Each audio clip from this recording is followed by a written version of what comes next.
Assalamualaikum warahmatullahi wabarakatuh. Selamat pagi Sobat Betari, kembali bersama kami di channel Betari Podcast. Betari, berbudi dan berprestasi.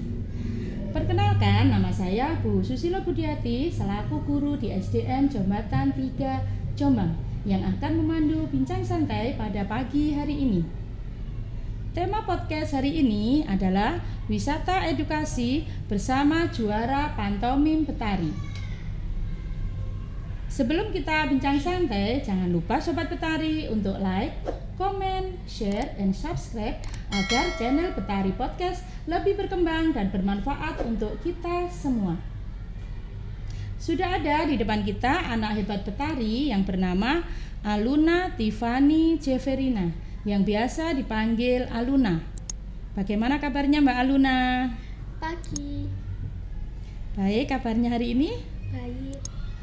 Terima kasih Mbak Aluna sudah bersedia hadir di Betari Podcast untuk memberikan inspirasi kepada Sobat Betari dan juga teman-teman di SDN Jombatan 3 Jombang. Terima kasih juga kepada Bu Susi dan kepada Betari Podcast yang telah mengundang saya sehingga saya bisa berkesempatan untuk memberikan inspirasi kepada teman-teman dan Sobat Betari di rumah. Alangkah baiknya sebelum kita bincang santai, Mbak Aluna memperkenalkan diri dulu. Halo Sobat Betari, perkenalkan nama saya Aluna, bisa dipanggil Luna. Saya sekarang duduk di bangku kelas 6A Jombatan 3 Jombang. Saya diwali kelasi oleh Pak Faktur. Saya beralamat di Kaliwungu, Halmahera, L15 Jombang. Hobi saya adalah bermain badminton, voli, dan teater dan bermain gitar. Nah, Mbak Aluna tadi kelas 6A ya? Coba disapa kelas 6A teman-temannya dan Halo. juga guru kelasnya. Halo Pak Faktur. Nah, Mbak Aluna ini kemarin pernah menjadi juara dalam lomba pantomim ya? Benar Bu Susi. Oh iya, yang mana ini pialanya yang untuk pantomim ini? Ini Oh iya, ini juara berapa Mbak Aluna? juara 2. Juara 2 lomba pantomim nggih, tingkat kecamatan. Kemudian yang satunya lomba Macapat. Macopat. Waktu itu juara Juara harapan 2 tingkat kecamatan. Kemudian ada itu sertifikatnya ya. Ada sertifikat apa aja itu? Sertifikat pantomim juara Coba 2. ditunjukkan. Yang pantomim. Kemudian ada satu lagi sertifikat apa Mbak Aluna itu? Sertifikat membatik. Membatik. Oh berarti Mbak Aluna ini prestasinya ada di lomba pantomim. Ya, waktu itu juara 2 tingkat kecamatan. Kemudian lomba macopat harapan 2 di tingkat kecamatan dan juga lomba membatik. Nah, pernah membatik. Waktu itu juara berapa Mbak Luna? Juara harapan 2. Juara harapan 2 tingkat kabupaten. tingkat kabupaten. Wah, hebat sekali Mbak Aluna ya.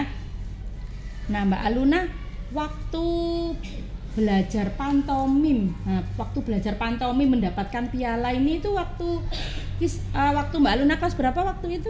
Kelas 5 Bu. Kelas 5. Nah, itu ceritanya bagaimana Mbak Aluna untuk Saya latihannya? mengikuti ekstra teater dan saya berkeinginan atau saya terpilih dalam apa ya namanya? Dalam suatu kayak audisi gitu ya. Iya. Oh, berarti Mbak Aluna itu pertamanya mengikuti ekstrakurikuler teater di sekolah. Iya. Kemudian dari teman-teman itu dipilih oleh guru teaternya siapa yang penampilannya bagus gitu ya, terus untuk menjadi mengikuti lomba pantomim. Iya. Nah, ya.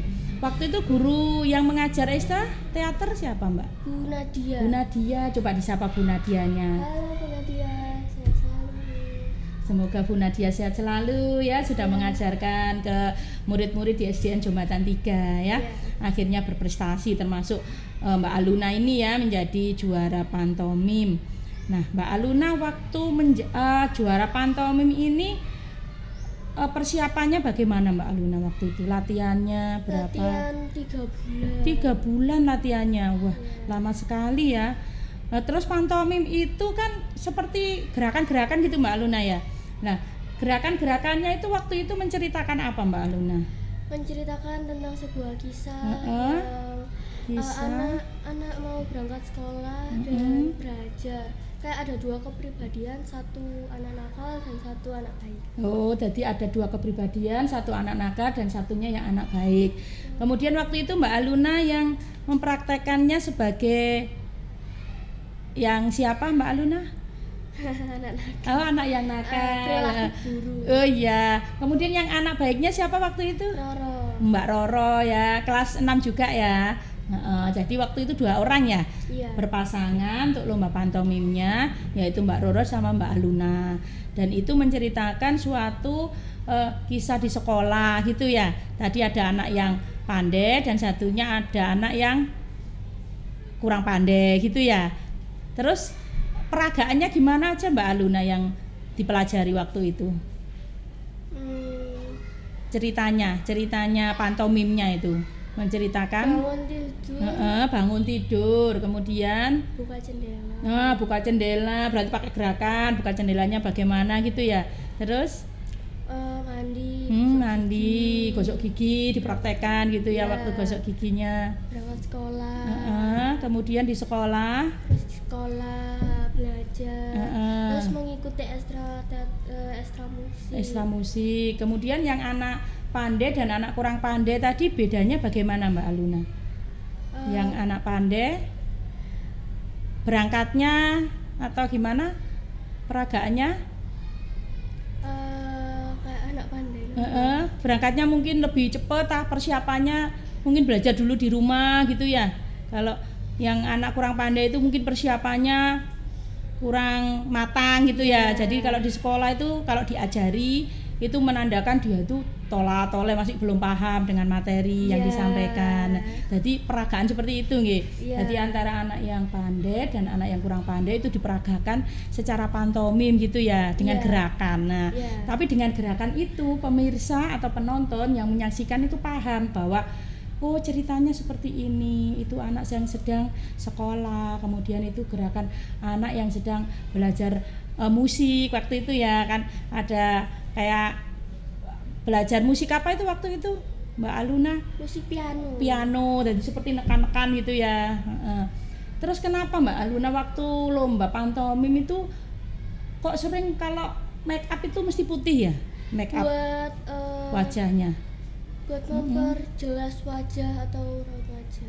Raut wajah, terus mimik juga mungkin ya. Apa kayak ekspresi wajahnya lebih kelihatan. Jadi kalau pantomim itu umumnya mesti wajahnya ini di make up putih ya Mbak Aluna ya. Supaya ekspresinya mungkin lebih tampak ya.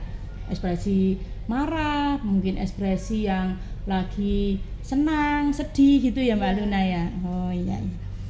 Kemudian waktu teater itu Mbak Aluna kan kelas 5 ya Mbak Aluna ya. Kalau sekarang ekstra musik, sekarang kelas 6 Mbak Aluna, ekstra musik apa Mbak Aluna yang diikuti? Gitar. Oh gitar, berarti Mbak Aluna apa masih di ekstra musik teater atau sudah ganti ekstranya? Oh iya, jadi teman-teman sobat-sobat di SD Jembatan 3, teman-temannya Mbak Aluna ya, mungkin kalau ingin berprestasi atau ingin ikut lomba pantomim bisa ikut ekstra teater. Tapi kalau ingin bermain gitar, bisa bernyanyi, mengikuti lomba menyanyi, bisa mengikuti ekstra musik, begitu ya Mbak Aluna ya. Nah, seperti Mbak Aluna ini waktu di kelas 5 ikut ekstranya teater, kemudian di kelas 6 pindah ke ekstra musik karena dia hobinya itu main gitar. Nah, pingin bermain gitar lebih bagus ya. Jadi ikut ekstra musik. Nah, untuk anak-anak yang lain, siswa-siswi di SD Jembatan 3 juga bisa berganti ekstra ya kalau udah naik ke kelas berikutnya.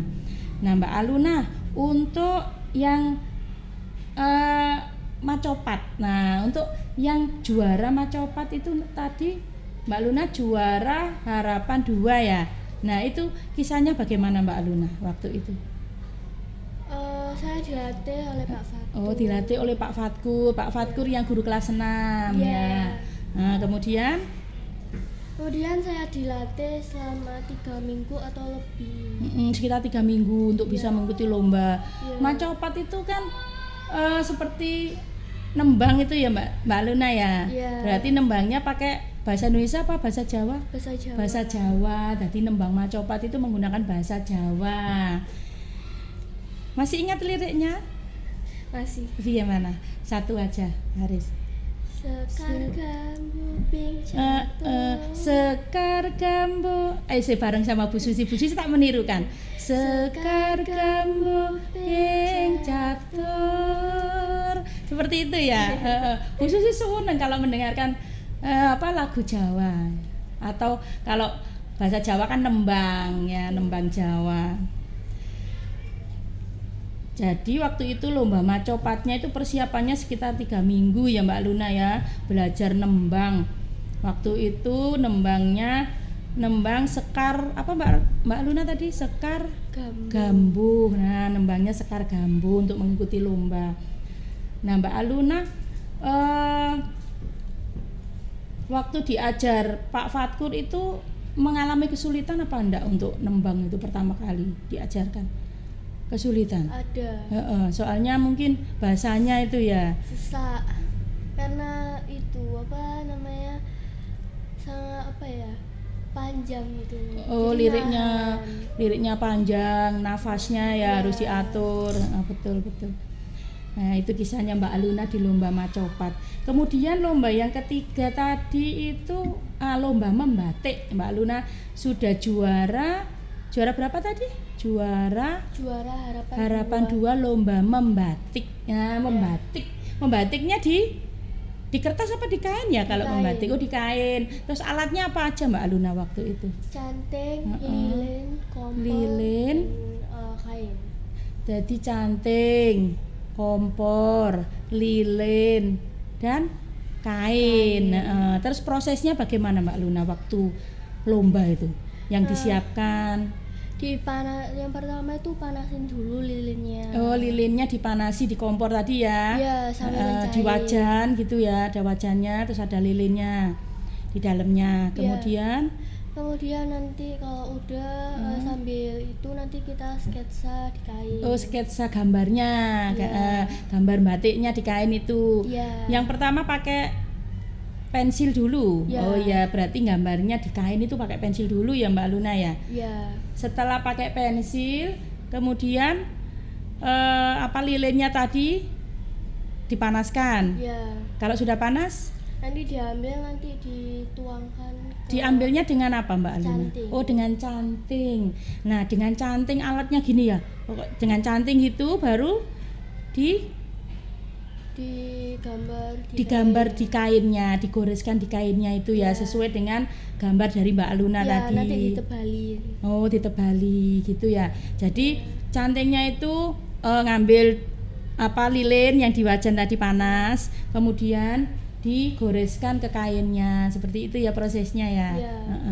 Kesulitannya waktu itu apa Mbak Aluna kalau membatik itu belajar? Panas, kena tangan. Panas kena tangan, cantingnya sama itu ya, lilinnya itu ya. Karena kan dibakar di kompor tadi ya, jadi panas. Kemudian apalagi Mbak Aluna kesulitannya selain sering netes? Oh, netes. Jadi lilin yang dicanting itu kan sering netes gitu ya. Jadi kan kita harus siap untuk kayak mungkin kain gitu ya, kain yang jelek ya, harus siap ya, kayak tisu atau apa waktu itu untuk biar nggak yang netes-netes. Oh, pakai celemek. Biar nggak ngotorin baju. Nggak ngotori baju atau ngotori kain yang dibatik tadi ya Mbak Aluna ya. Nah, begitu Sobat Betari ceritanya Mbak Aluna ini belajar membatik dan mengikuti lomba, akhirnya mendapatkan juara harapan 2 ya Mbak Aluna ya. Nah, untuk Mbak Aluna ini kunci suksesnya apa Mbak Aluna? Kunci suksesnya? Sukses adalah berani bertindak dan punya prinsip. Kunci sukses dari Mbak Aluna, sukses adalah berani bertindak dan punya prinsip. Jadi kalau ingin mengikuti lomba atau ingin berhasil dalam lomba harus berani mencoba, berani bertindak, begitu ya Mbak Aluna ya. Nah, berani mencoba dan juga berlatih tentunya Mbak Aluna ya. Setiap ada lomba pasti berusaha untuk berlatih. Nah Mbak Aluna, waktu mendapatkan piala seperti ini Mbak Aluna ya, sudah 3 piala itu, perasaannya Mbak Aluna itu bagaimana? Perasaannya gimana? Kalau mendapatkan piala itu rasanya gimana ya? Sedih atau senang? Bangga. Senang, bangga gitu ya. Terus bangga, percaya Bangga sama diri diri gitu ya. Kayaknya wah, alhamdulillah saya berhasil begitu ya. Jadi semakin menambah rasa percaya diri dari Mbak Aluna juga ya. Kemudian kalau Mbak Aluna mendapatkan piala itu tentunya akan membanggakan siapa Mbak Aluna? Kedua orang tua. Kemudian membanggakan siapa lagi? Sekolah. Wah, jadi Mbak Aluna ini alhamdulillah sudah mendapatkan juara yang membanggakan kedua orang tua dan juga sekolah di SDN Jombatan 3 Jombang. Nah, terakhir Mbak Aluna, pesannya untuk Sobat Betari Mbak Aluna, apa pesannya? Bermimpilah semaumu dan kejarlah mimpi itu. Nah, bermimpilah semaumu dan kejarlah mimpi itu. Terima kasih atas pesan yang disampaikan oleh Mbak Aluna, dan juga terima kasih Mbak Aluna sudah hadir di Betari Podcast. Semoga Sobat Betari termotivasi dan terinspirasi atas perjuangan dari Mbak Aluna. Hanya ada satu hal yang membuat mimpi tidak mungkin tercapai, yaitu ketakutan akan kegagalan. Jadi jangan takut gagal, selalulah mencoba. Karena percobaan pertama ya, meskipun gagal akan menjadi pelajaran untuk kemampuan kita atau mengikuti lomba kita di yang berikutnya. Terima kasih Sobat Betari yang telah menonton channel YouTube Betari Podcast. Semangat Betari, berbudi dan berprestasi. Wassalamualaikum warahmatullahi wabarakatuh.